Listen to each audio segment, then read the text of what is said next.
Howardchuk starts back in again. Got by Clark, still kept the puck deep to Christian in front, and a nice play there as Lukowich gets the goal. That was a super three-way pass started by that youngster Howardchuk. He throws it across. Lukowich was cutting right in front of the net, just in perfect timing.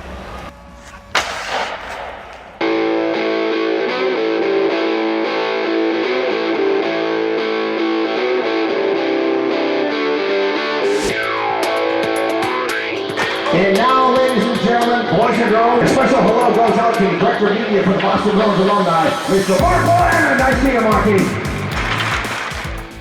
Welcome to the Pro Hockey Alumni Podcast, the voice of hockey legends.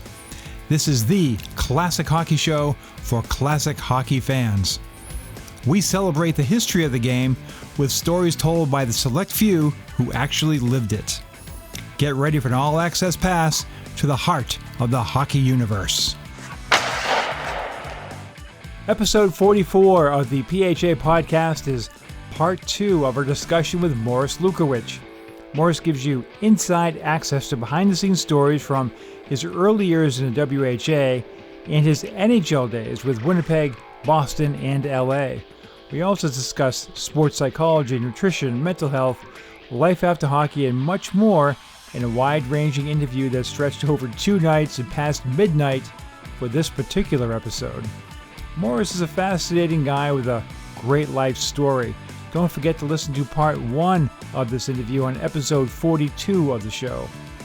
And just a reminder to join us on social media, Facebook, Twitter, Instagram, and YouTube. You don't want to miss out on our monthly newsletter either. You'll get updates, news, exclusive content, and free giveaways. Just visit our website and register on the newsletter page.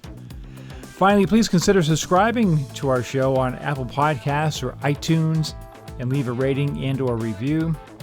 This greatly helps these amazing hockey stories reach fans around the world. Now, let's talk classic hockey with Morris Lukowich. Yeah, I would imagine. And boy, there's an interesting situation you walk into, Morris, in Houston, because this is a real good team in either league. You got a lot of veterans. You talked about Larry Hale and Larry Lund, Teddy Taylor, Murray Hall, Paul Popeil, John Shella. And you got a lot of really good young kids, Ruskowski, Preston, John Tonelli, Mark Howe, Ron Graham. Talk a little bit about becoming Houston Aero at that first camp. It seemed like a lot of camaraderie on that team, a very close-knit team. What was your impression as you hit your first Major League training camp? What I did, I didn't have any hockey sticks, so it ended up that Teddy Taylor, the captain of the team, lent me a couple of his. Now, Teddy used a really heavy stick, and it was also a low lie, so it wasn't ideal, and yet, I just actually didn't have any hockey sticks. So it ended up that that was a little bit frustrating, and yet, the very first day of camp, all we did was skate, and so, I was flying around as much as I could. Right. And I was in good shape. And, that was at a time, that was the 1976, 77, where guys were just starting to come to camp in shape instead of coming to camp to get in shape. And I was one of the first guys, when I showed up on day 1, I was in amazing shape. So where other guys came and were possibly some of the veterans, they were getting into shape there. I was flying around, and my aerobic capacity was amazing, and it was an advantage for me. So, I was out there I just gave her 100% all the time. It was, the camp was pretty intimidating. There was lots of big guys out there, and but I can even remember there were a couple of veterans that when I was flying around, they'd say, "Hey, rookie, slow down. What are you doing?" And I'd slow down for a second, and then I would just put the pedal back to the metal because I thought that was the way I'd make the team. And it ended up the very first, and then the second day we scrimmaged. And this kind of interesting thing that happened was I was put on a right wing with Gordie Howe. So Gordie was center. I forget who the left winger was. it might have been John Tonelli, I think. But it ended up, I remember standing at that face-off dot thinking, oh my gosh, like this is amazing. Like Gordie Howe, I'm on a line with Gordie Howe. It ends up, we get the puck and we get down and they're in, we get a shot on the goalie, and we go over and face off to the goalie's left. And I'm a right winger, so I line up on the boards, and it ends up I line up right beside Mark Howe. And it ends up that I kind of look and I remember thinking to myself, wow, Mark Howe, this is incredible. And right at that moment, Mark takes and just spears me. Like he buries about 2 feet of stick into my left leg. And, I mean, he was, every dog marks its location. Mm-hmm. Well, and that's what he was doing. I mean, he was a left winger. And so he ends up just spearing me. And so it ends up, I'm going after him and to have a scrap. He kind of skates away, and I'm going after him.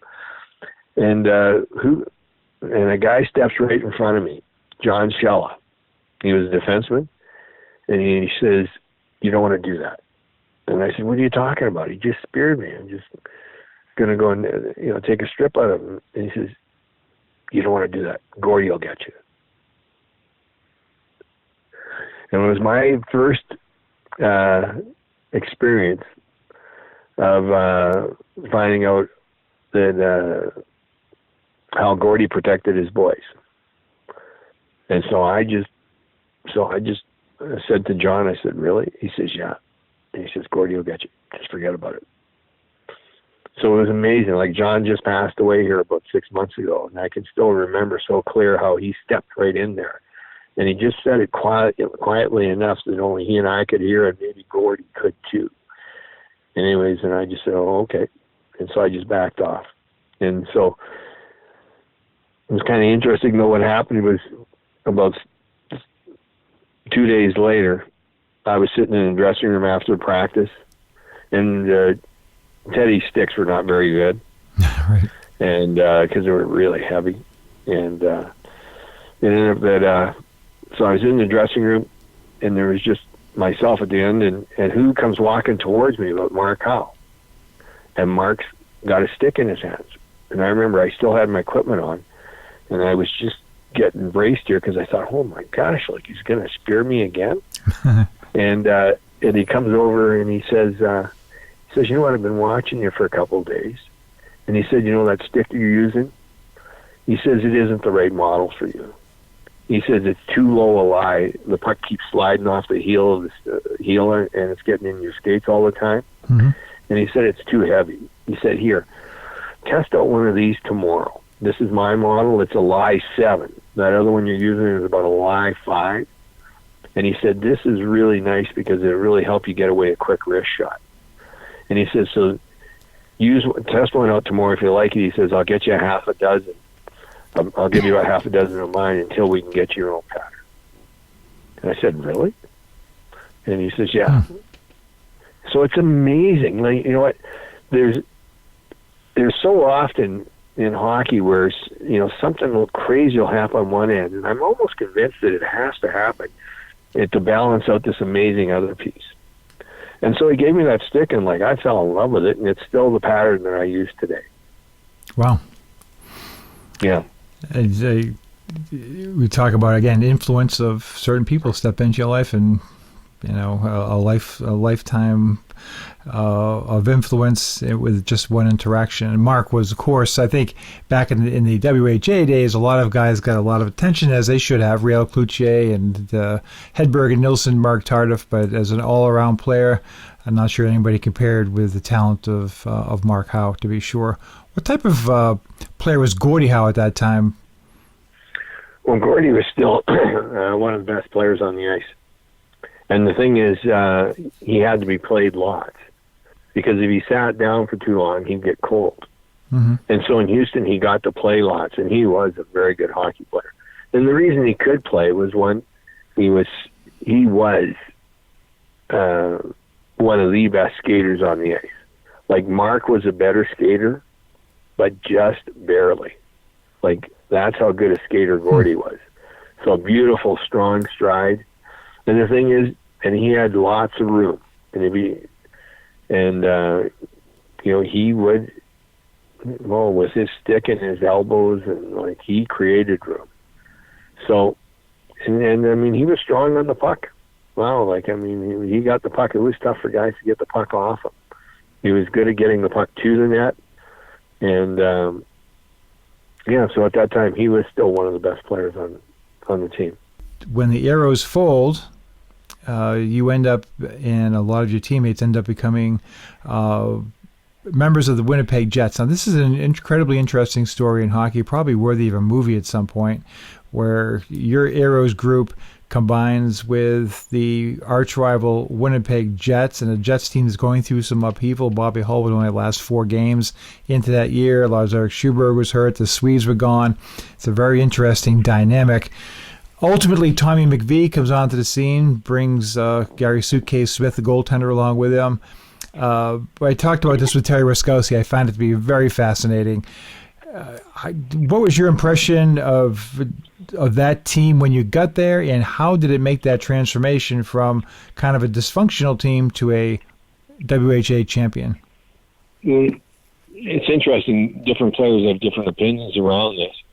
And when I got there, I thought there was definitely 2 cliques. There was the Houston clique and there was the Winnipeg clique. Mm-hmm. And I think that was understandable. We were 2 teams that did not like each other. And so it took a little while. I'd say there was, like distrust. It takes a while for men to trust each other. They get to trust each other by doing stuff together. So, I mean, we had to spend time together. And the thing was, Quebec was an amazing team, and the Oilers with Gretzky, well, they would get Gretzky. They had a very good team, too. Heck, they had Sobchuk there, Stan Weir, Ron Chipperfield. Mm-hmm. So it ended up that we struggled and did not really play as good as what we could. And think about it, though. Bobby Hull left after 4 games because of an incident that happened. And the team had lost Hedberg and Nielsen. And so, like, it was a team that was attempting to get a new identity. Mm-hmm. And the thing is, we actually, at times, just did not play that good. And eventually it cost Larry Hillman his job. And that was one thing, though. I think when Tom McVie came in, it was kind of like a new starting point. It was a new starting point A. And then Tom ran extremely hard practices, which I loved. Right. And it ended up that things started to come together. And what ended up happening was he really mixed a lot of the Houston players with, like Rich Preston played on a line with Peter Sullivan and Kent Nielsen. And then Willie Lindstrom came over and played with Ruskowski and myself. So in the end, there wasn't any of this Houston-Winnipeg thing. It had disappeared. You score 65 goals that year, so you're feeling it. You increase your totals from 27 in year 1, 40 in your second year in Houston, and you explode for 65 goals. What was the and then in the playoffs, you had 8 in 10 games there as well. So an incredible season. The WHA was down to 6 teams, so it was very competitive with a lot of real good young players in the league coming in. What was the key to that tremendous season for you on a personal basis? Well, the key was playing with Terry Ruskowski and Rich Preston, both guys who loved to pass the puck. I was actually better without the puck than with it. Mm-hmm. And the reason is that because I had real good speed, so I could get to the openings. I could get in behind the defenseman. I could get to the net. All I required was for the puck to show up. And playing with Ruskowski, Preston, and then at times with Kent Nielsen, and then with Willie Lindstrom. These are all guys that, Kent Nielsen, I mean, he was absolutely amazing. He was a player that could hold on to the puck, and then right at the right time, just slide it over. And if I was good at anything, I was good at pumping the puck into a wide open net from about 10 feet away. Right. And Kent, he could set it up. When the season ends, you win the championship, and of course, with the WHA teams coming out to the NHL, the Winnipeg Jets can only protect 2 skaters, and it's quite, an honor for you. All the great players you just mentioned, Kent Nilsson, Terry Ruskowski, as examples. You were one of 2 players chosen to be protected by the Winnipeg Jets, and the Jets go into the NHL somewhat undermanned, however, with all the players they lost. I was curious if you noticed a significant difference between the caliber of play in the WHA to the NHL when you got there in 1979. Well, the caliber was better. The NHL was perhaps a little bit deeper.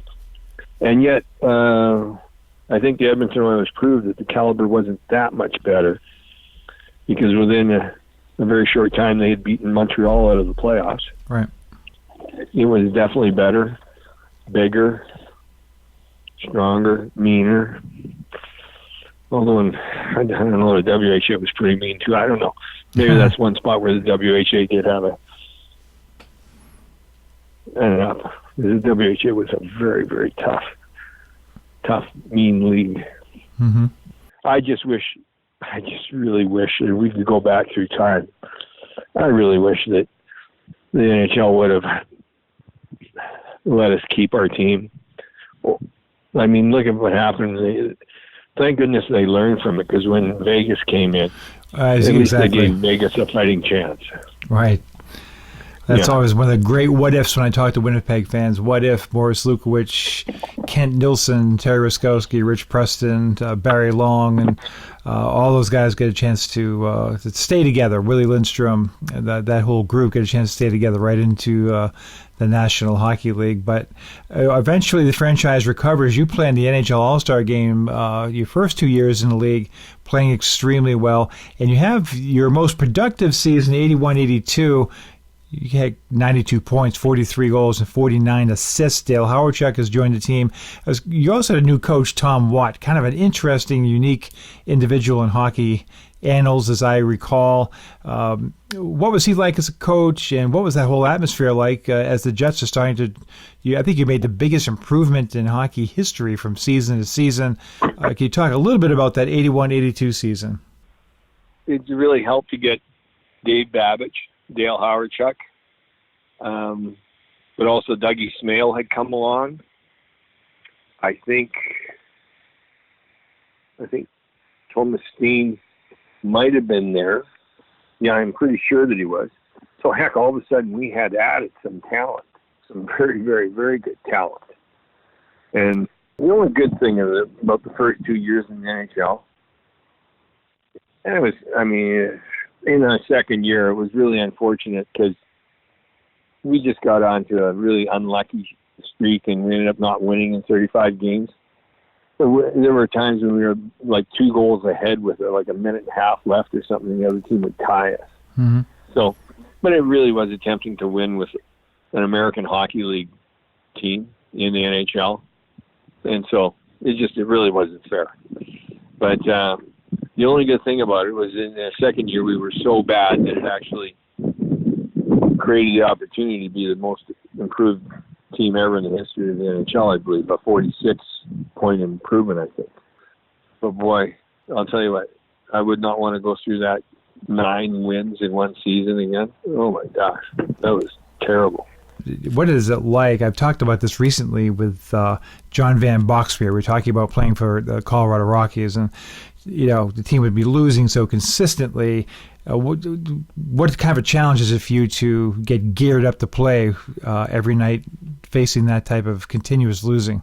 The thing is that getting prepared for the next game isn't the thing, because we were a young squad, so we would get ready for the next game again. A couple of things. One was the confidence. Like, it's winning breeds confidence. And so it was difficult to be confident at that time. And then the other thing is that if we got scored on, sometimes we would lose 4 guys. Right. You could one thing that I really observed was, where do men quit? and we'd get scored on, and it was kind of like, I call it the "here we go again" syndrome. Right. And what would happen is we'd have some guys that basically it would almost have been better not to play them because they had sort of like already started to check out. Mm-hmm. And then if we got another goal scored on us, then we'd lose a couple other guys. So that was the getting remotivated for the next game. I could always get ready for the next game, and that was one good thing is I was always ready to go. Right. And it would, but we'd lose guys, and at that time we had to have everybody in order to win.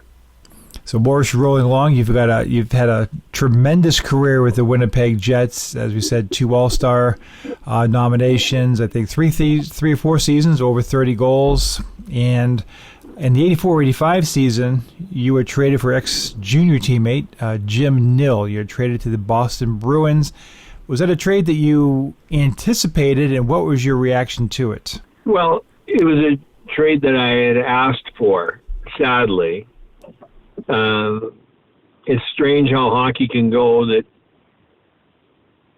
from the penthouse to the outhouse, and somewhere where the Jets had lots of confidence in me and wanted me to be one of the players to lead them to winning.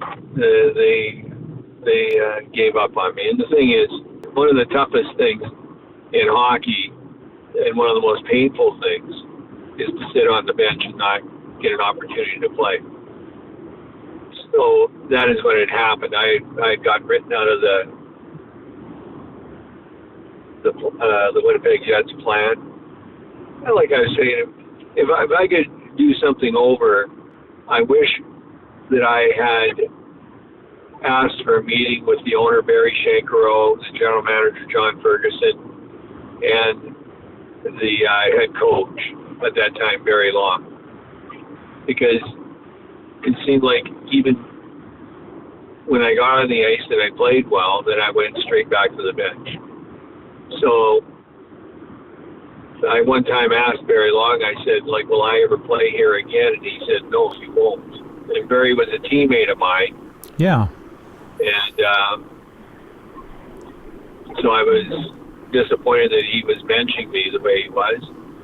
So the thing was, I never did find out whose idea it was.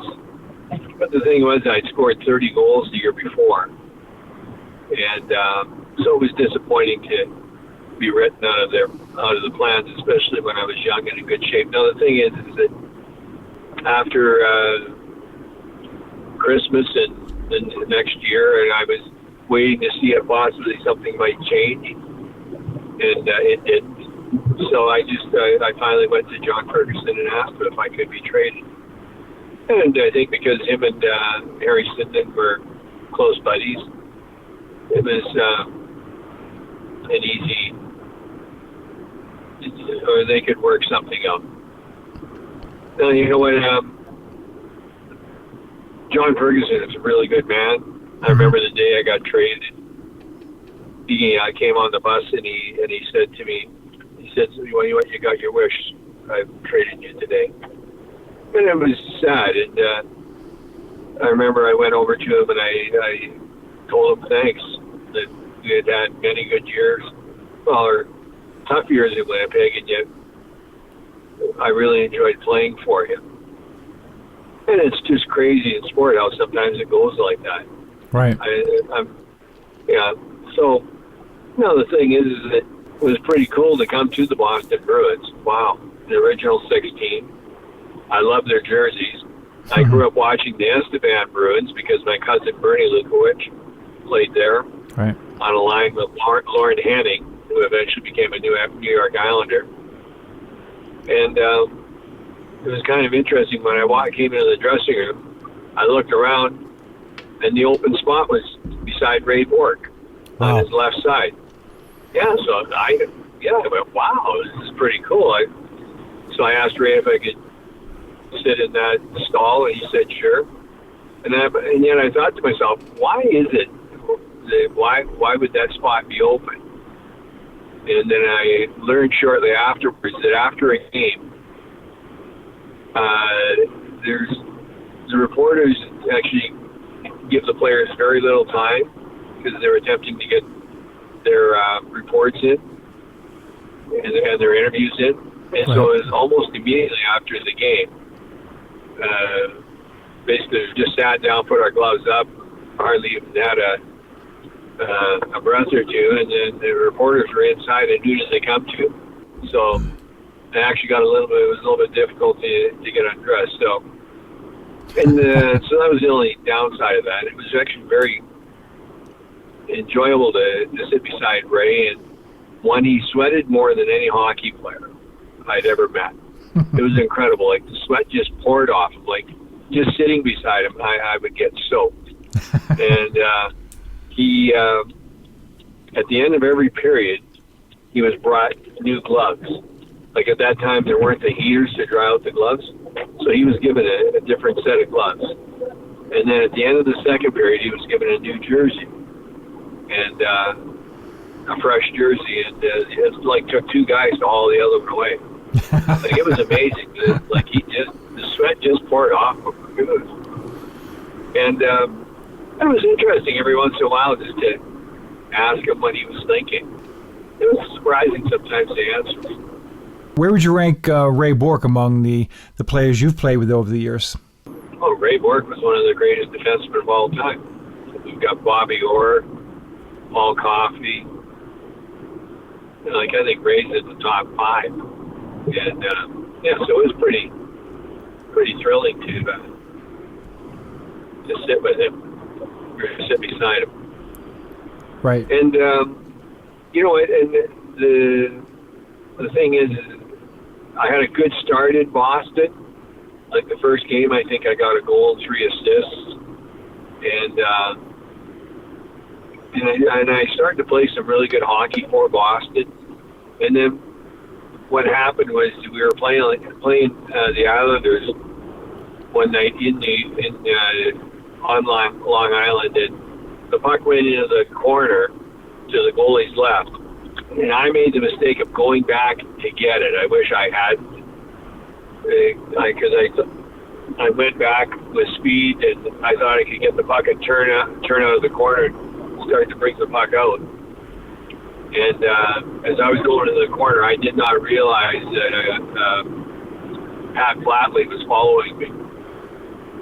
And as I got the puck and I turned where I didn't expect anybody, all of a sudden Flatley was there, and he just creamed me. And I got a high ankle sprain on my right leg. And so that would have happened maybe about halfway through March. Right. And a high ankle sprain, like, it took 6 months for that to heal. Wow. Before it finally did heal. Like, so we would tape it up for games. But I mean, my skating was my strength, and with a high ankle sprain, I was not able to skate. And so it ended up, I did not finish off the season very well. I did get it. I think I got into maybe one playoff game. So where I could have really been an asset to the Bruins, I mean, that injury really took away from it. Right. Then to kind of go into the next season, I worked extremely hard through the summer. Actually at a gym in Danvers, I believe it was right in the rink, or close to it. Mm-hmm. And what happened was I took track, and I kept track of every workout I did during the summer, because I did cycling, stair climbing. What was cool, the stair climber actually gave a printout of the workout. Right. And all the strength training I did. I did all sorts of. I did a running program because I knew it was going to be tough to be in the Bruins' plan come the next year. Butch Goring took over from Jerry Cheevers as head coach, and Jerry got let go when I was in the first year, like in the spring. Harry took over, And then he hired Butch to start the next season. So when we had our start of the season interview, so it was with Butch and also Mike Milbury. Right. What I did was I brought along the journal that I kept of all my workouts. And so we sat down and Butch started the conversation off, and I just kind of interrupted him and said, "Hey, Butch, like, I know right now I'm not in the Bruins plan." And he kind of stared at me, and I said, like, Harry doesn't like me. And yet, you know what, that injury really hurt me last year. I wasn't able to perform. So I said, I just asked, give me a fair chance to show you that I'm one of the best players. And that's all I'm asking, is through the exhibition season, give me some ice time so I can go put up some numbers. Mm-hmm. And in the end, he said, you want Morris, you're right. You aren't in the plan.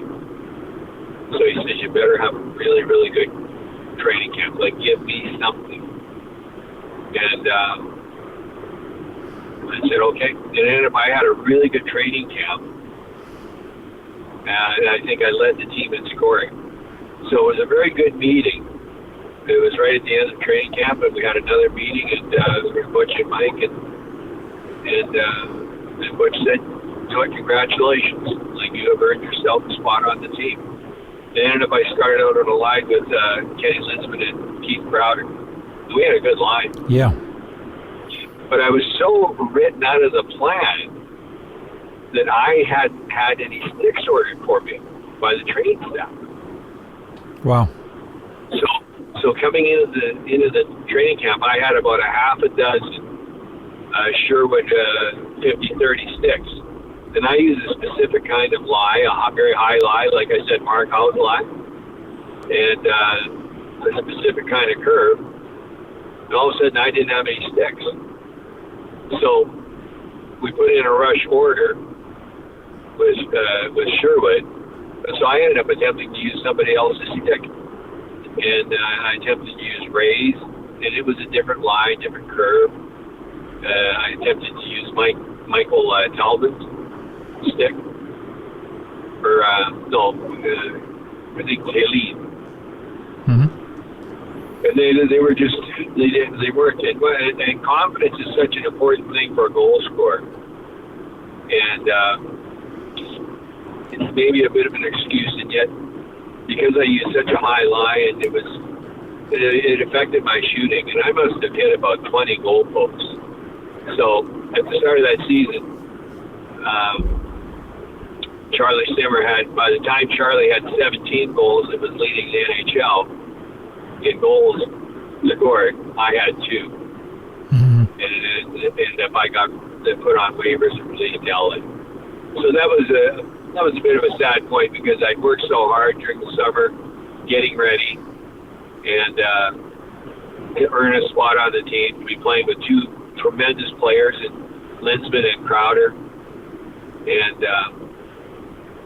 then for it not to work out was very disappointing. And then what ends up happening is the sticks finally show up, but they show up when I'm in LA. Of course. Yeah. So it was, that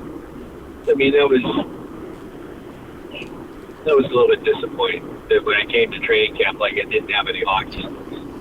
Right, strange things that would never happen these days. How was the how was the Los Angeles experience? You played with Pat Quinn. Team was kind of up and down during that stretch of time. How did you enjoy your stay in California? Well, I really enjoyed playing for Pat Quinn. I think he was one of the best coaches around. He's very much a player's coach, and was really invested in helping the player play better. And so when I came there, I had lost my confidence. And then actually what was kind of cool was Mark Hardy, a defenseman, mentioned that he had been spending some time with a sports psychologist by the name of Dr. Saul Miller. Mm-hmm. And and felt that he was really helping his game out. At that time, nobody knew anything about sports psychology. And so the team would pay for it. The team would condone it. Where I think I approached Pat about it. He said, well, he thought he didn't know anything about sports psychology, but he thought it'd be worth a shot, but I'd have to pay for it on my dime. So it ended up that I had a meeting with Saul Miller, and I think at that time it was like $500 a month, and he ended up really helping me, and we're good friends today, very good friends. Oh wow, that's great. And he helped me get my confidence back, and he helped me get my time back with the puck. And so it was a very cool way to finish off that season. The next season, what was kind of exciting was we had 3 amazing rookies come to us. We had Jimmy Carson, who eventually got traded for Wayne Gretzky. We had Luc Robitaille, who in his first 8 years in the NHL for the LA Kings, the fewest number of goals they ever scored was 44. Right. Isn't that something? It is, especially for a guy who was drafted, I think, in the 8th round or something, like way down, 6th round. I think 9th round, actually. Wow. We could look it up. And yeah, so it's amazing. You know, after 8 years of scoring at least 44 goals, he gets traded. So it's just strange what a guy has to do. But I thought, so what happened was I was pretty honored by something because Pat came and asked me if I would mentor Jimmy Carson. So he was going to have Marcel Dion mentor Luke, and he was going to have me mentor Jimmy Carson. So Jimmy and I became very good friends, and on the right wing was Sean McKenna sometimes, or Jimmy Fox, and we ended up having a really good line. The disappointing thing in that year was that it was kind of an interesting thing because the last game that Pat Quinn ever coached was the last game in 1986. It was a New Year's game, and we played the Boston Bruins, and the game went into overtime. And in overtime, Ray Moore brought the puck up the ice, and he lost it at center. And I was kind of drifted back like being a floater, and I was in behind him. And I remember I turned to Jimmy Carson at the puck, and it's kind of times a player unsure to whether to give the yell because he might attract some traffic, or do you not yell and hope he sees you? And it ended up as I was turning to get going because I knew I was gone. All I required was the puck. I was just going to yell when I saw Jimmy saw me. I didn't say anything. He threw a perfect pass, and I got the puck, and I was in behind everybody. And it was amazing on this goal, like from the blue line in, time slowed down. It took about 5 minutes for the goal to happen. And actually, Billy Ranford was the goalie. And I had played with Billy. He had been a rookie in Boston. So, like every rookie has a weakness. And Billy, it just takes a little while to figure out what it is. But Billy, he came in, like his hands and blocker were amazing. He came in and gave him a little fake shot, and then went sideways. He'd open up his 5-hole, and he could drive a semi-trailer through there. And so that's what I did. I just came in and gave a little fake move sideways, and I just tossed it in between his legs. And it ended up, so it was an overtime winner. It was so bloody exciting. And the team jumped over the boards. I remember I got creamed by Bob Bourne, first of all. And then there's the dog pile, and it just felt so good. And that ended up being my 199th NHL goal. So after the game, we actually go out for New Year's to the home of Johnny Weissfielder, who was the very first Tarzan.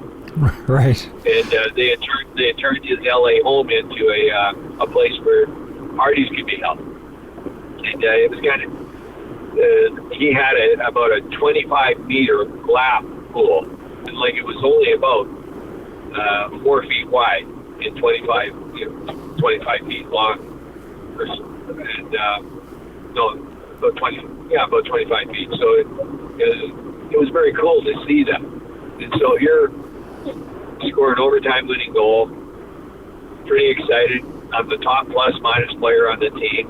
Jimmy's the second top plus-minus player. And things are pretty good. We talk about the penthouse. We open up the paper the next day to find out that Pat is taking the head coach and GM job with Vancouver. And so he's at a conflict of interest. He's taking it for the next season. And so he's gone. Wow. All of a sudden. I forgot all about that. The coach, all of a sudden he's gone. And so we start off January 1 with a new coach. And so Mike Murphy steps in. So the next game, and I tell this because it's simply a fact, although it's going to come across as a bit of a victim story. And it's just strange what can happen. So the next game we go for warm-up, and as I'm coming off the ice, I'm walking down the left side, and I see Mike's over on the right side of the hallway. So he's waiting to tell whatever player, that isn't going to dress, because that's normally done right after warm-up. Right. So I'm walking down the left, and I see him on the right, and he comes over to the left side of the hallway. So I see that, so I go over to the right side. And he pops over back to the right side.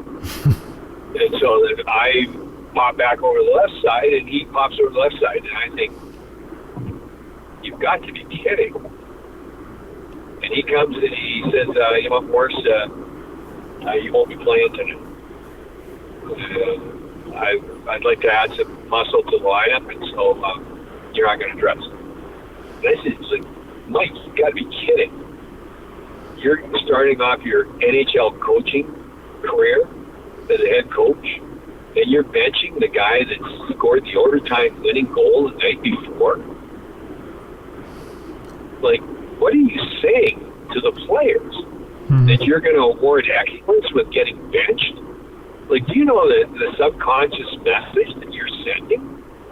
And so we had an argument in the hallway, and I said to him, look, this is a terrible decision on your side. I just scored the overtime winner. I'm the top plus minus. I've got the top plus on the team.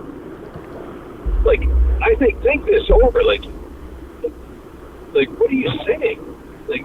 What's the message you're giving? It's incredible, isn't it? He said, no. He says, I've already made up my mind. So I go from scoring the overtime winning goal to not dressing. Is that messed up or what? Right. It's, you've had, and you've talked earlier about getting cut as a peewee. You come back from that. You were in a situation in junior where you had a situation where you may have been sent down and resisted that and didn't. WHA, Bill Deneen, who sent you to Oklahoma City. You didn't go. Overcoming a lot of adversity, with the Jets, the Bruins, and you face it in the most unlikely time now with the Los Angeles Kings. I mean, as you said, the top of the world, overtime goal, it's New Year's, it's LA, everybody's happy, and then wham, just like that, new coach, and your world gets tipped upside down. Morris, you talked a little bit yesterday about, I'm keeping this subject in mind, about some of the dark times, some of the times when you were challenged from a mental standpoint or depression standpoint. How are you dealing with this certain change of circumstances in Los Angeles? I think I actually just didn't recover from that. I ended up getting back and playing fairly good hockey, but and I think I'm actually mistaken when I say that was my last goal, because now I'm thinking that what happened was I worked my way back into the lineup. Yeah, I did, because I ended up on a line with Bernie Nichols and Jimmy Fox. So this was kind of well, this is an interesting story too, because we go in to play Winnipeg back-to-back games, like back-to-back nights.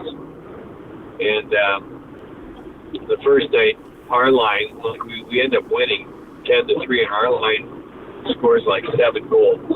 Bernie's first star, I'm second star, and Jimmy Fox's third star. And so then the very next day, we're going to play again. And again, after warm-up, Mike comes over and says, I'm not going to play. Like, I mean, it just doesn't puzzle how a player can go from second star to not playing. Right. So I just really struggled in understanding a couple of decisions that he made. But so, even in that game, I took a look and thought, well, how can I possibly, what can I possibly benefit from this? Like, what good can come out of it? So I sat down and thought about it, and I went to Mike, and I said, Mike, you know what? If I'm not going to play tonight, then would it be okay if I got behind the bench and was an assistant coach? I said, maybe there's something I can see that can help my own game, or maybe that can help other guys' games. And he kind of stared at me for a while, and I said, really? I said, I'll stay out of the way. I just, instead of being in the stands, I'd rather be still a member of the team. And so he said, well, okay, sure. And he said, just stay out of my way. So it was, so I got back there, and I had on the headphones and was watching the game, and it's actually a little bit difficult to watch the game from back there. The players get in the way quite a bit. Right. And but anyways, we came down, and it was about 4 minutes left in the third period, and we were down by 2 goals. I think it was 4-2. And I was thinking, like, what can I possibly contribute that could help the team? And so I went over, and I had a theory for years that. So I went over and I tucked Mike on the jacket sleeve, and he said, "Yeah, what's up?" And I said, "You know what, Mike? There's 4 minutes left in the game. We're down by 2 goals. We've got to get prepared to pull our goalie within the next 30 seconds, because that's the only chance we'll have of winning." And he kind of stared at me. He said, "What are you talking about? Pull the goalie with like 3.5 minutes left?" And I said, "Yes. It typically takes about 1.5 to 2 minutes to score a goal with the goalie pull. And so who cares if we give up a goal? 5-2, 4-2, 5-2, who cares? But our enemy now is the clock. It's not the Jets anymore, it's the clock." And he looked at me and he said, leave me alone. And it was kind of, so now coaches, like, they pull the goaltender with 2 minutes, 3 minutes, depending on how many goals they're behind. So there was one thing. I felt I was sort of one step ahead of the game there by making that suggestion to him.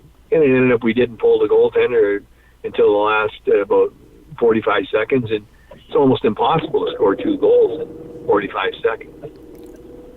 Right. So, he didn't listen to me, and so as a result, we didn't score any goals. We didn't tie up the game. We didn't win the game. But those are 2 instances where I was pretty disappointed, where somehow he was rewarding excellence with getting sat out.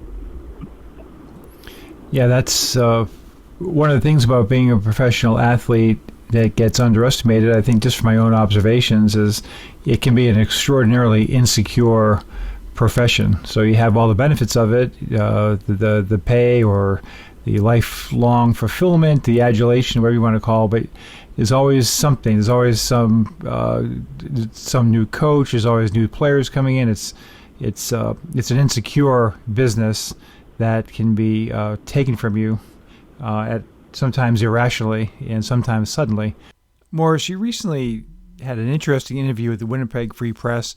You talked a little about the depression that you suffered in your lifetime and while playing hockey, and you learned that there could be a very strong link between wheat consumption, glutens, etc., mind-body connection to that depression. Can you talk a little bit about that?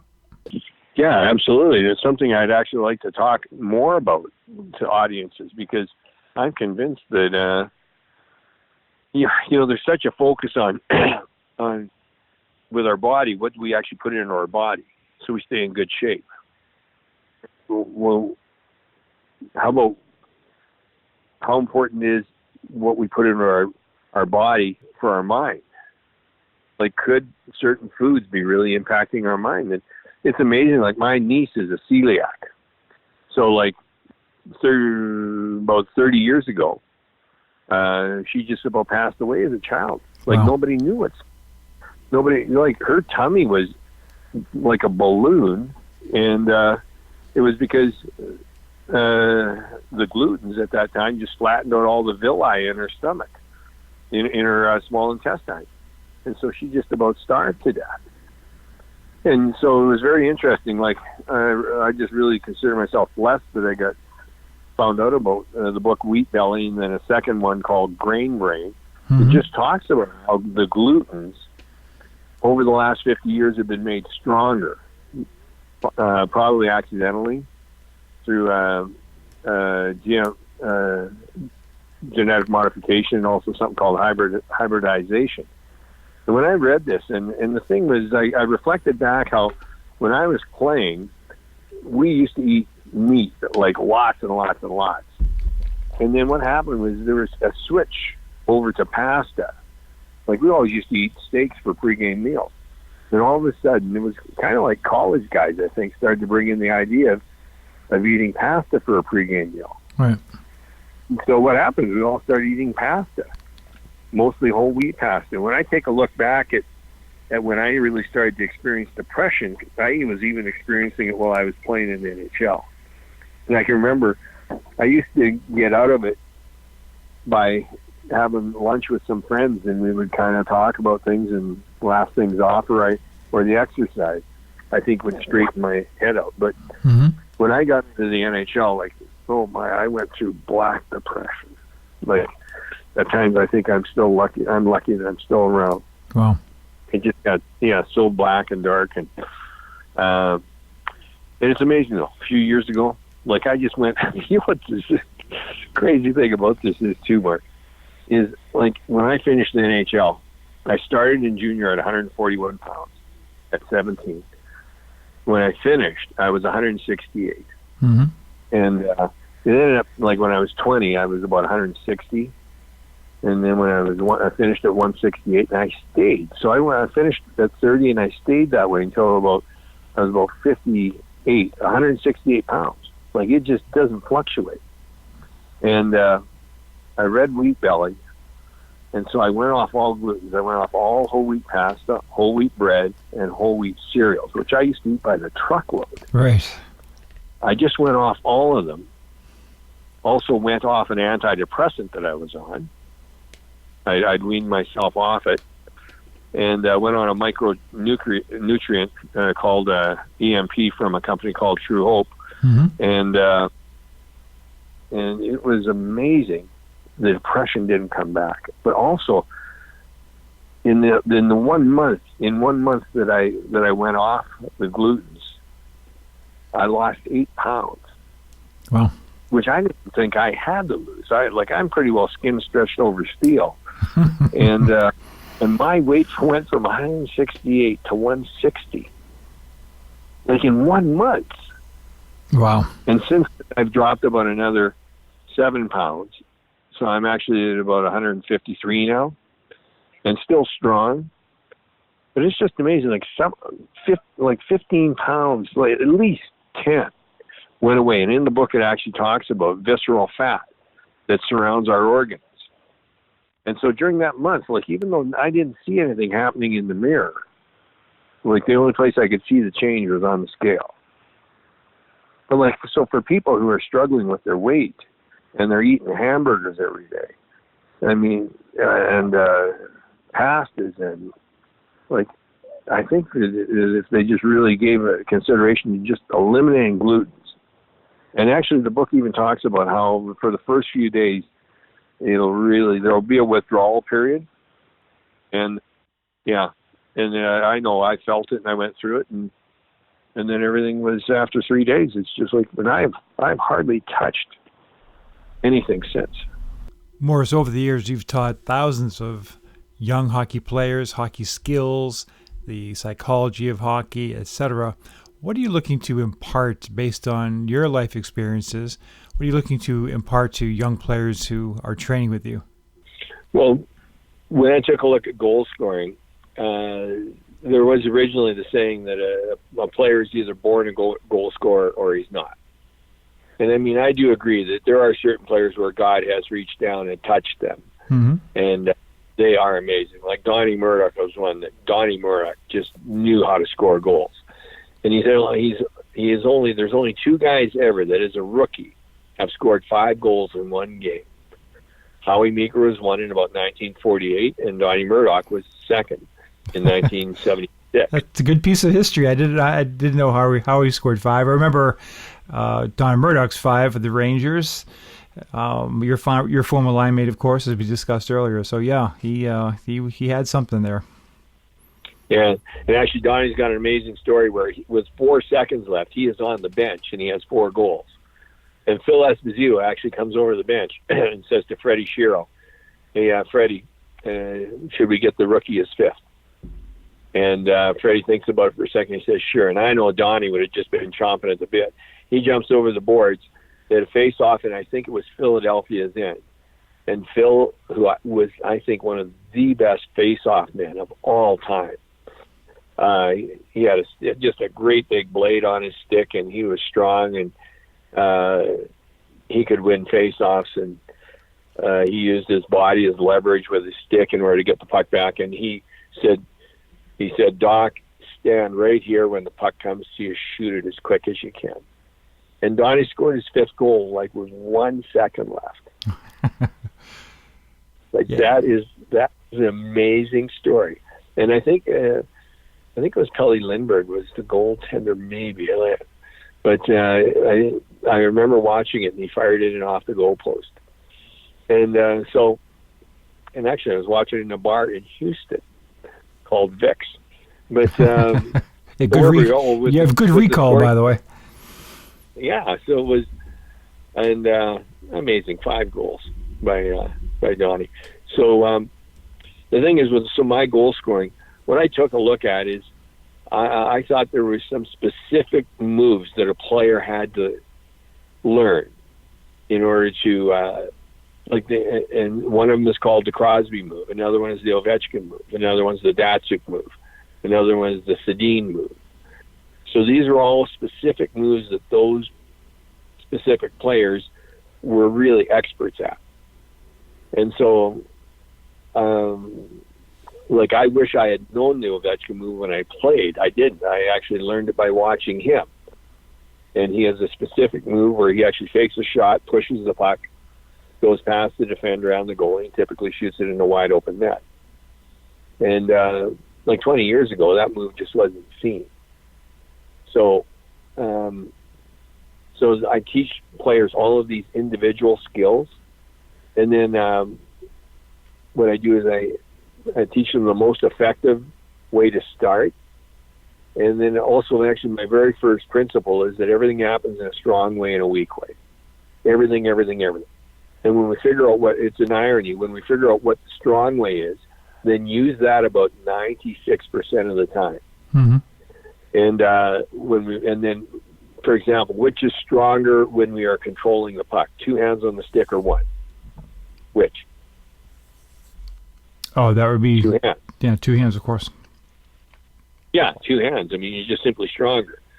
So that's the strong. So handle the puck as often as possible with 2 hands on the stick. Now, though, which on a breakaway, which is stronger, 2 hands on the stick or 1? Typically 1. You're ever so slightly faster. So that's the very first principle I teach to the players, is that everything happens in a strong way or a weak way.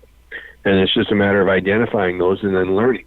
Mm-hmm. And so, they learn the individual skills, and then what I do is I coach, and then also how to maximize power coming out of a turn, because that is one of the most important things in skating. So it's how to maximize speed in a straight line, how to maximize speed coming out of turns, and because there's a specific way to do it. that is strong, and it's actually was taught to me by a coach who studied the Russians, and then I teach a plan A, B, C, and D in the attack. Plan A is called the attack, B is the battle, C is the cycle, and D is deflections. And really, hockey, when it's broken down, that really sums it all up on the goal scoring side. So typically it takes about a week to get through just about a good piece of the materials. There's still lots to learn after that. So really, I've worked with thousands of kids here, and of which some now are getting in the NHL, like Morrissey in Winnipeg. And I've had a number of players get into U.S. college, some guys over in Europe. And when this is taught to young players and then they start to work on these skills and they start to get the knowledge of when they're going down the ice, so they have a real good plan in place of exactly how they're going to beat the defense, it takes a player to a whole new level. With all that you've learned about the psychology and the mental preparation for hockey, is that something that you include in your curriculum as well? Yeah, it is. Like, one of the most important points is when I'm working with players, I ask for the player to talk from the I. It's amazing how many times in post-game interviews, when a player is being interviewed, he will actually talk in the third person. He will actually say, well, when you get the puck and you get your shot away, and like I ask players to own their language. So instead, so when I get that opportunity over time, and when I got in front of the net, and when I was there, and so I took the best shot that I could instead of you took the best shot you could. Like, it's really about owning it. Very interesting. That's the very first piece that's the very first piece I teach is talk from the I. Really take ownership of all of our actions. Morris, you're an incredibly insightful guy. I really appreciate it. I've wanted to talk to you for a long time, and I'm glad I had that opportunity. We went in a lot of different directions. We went one heck of a lot longer than I anticipated, which was awesome for me, but I appreciate you spending the time and taking us right through youth, the WHA, the NHL. But I think most importantly, just wanted to really extend a sincere thank you for being with us. A heck of a career, a real nice guy, and greatly appreciated the valuable time we had a chance to spend together on the show today. Right on. Thank you, Mark. I really I appreciate everybody listening to the stories. And you know what, I was very blessed, very, very lucky. I had amazing mentors, and my brother Ed Lukowich. Being able to play with guys like Gordie Hull, Bobby Hull, sit beside Ray Bork, we're just really very blessed. Mm-hmm. Well, we were blessed to have you with us as well, and Morris, we look very much forward to talking to you again soon. Right on. Thanks, Mark. Thanks, man. Take care. Thanks for listening to the Pro Hockey Alumni Podcast, the voice of hockey legends. Just a reminder to please consider giving the show a rating and or review on Apple Podcasts. The link is in the show notes. These ratings and reviews help us become a lot more visible and make the show more accessible to hockey fans everywhere. I personally read all the reviews and greatly appreciate them all. If you have thoughts or suggestions for the show, you can contact us through our website at prohockeyalumni.org, or be sure to follow us on Facebook, Twitter, Instagram, and YouTube at Pro Hockey Alumni. Thanks for listening.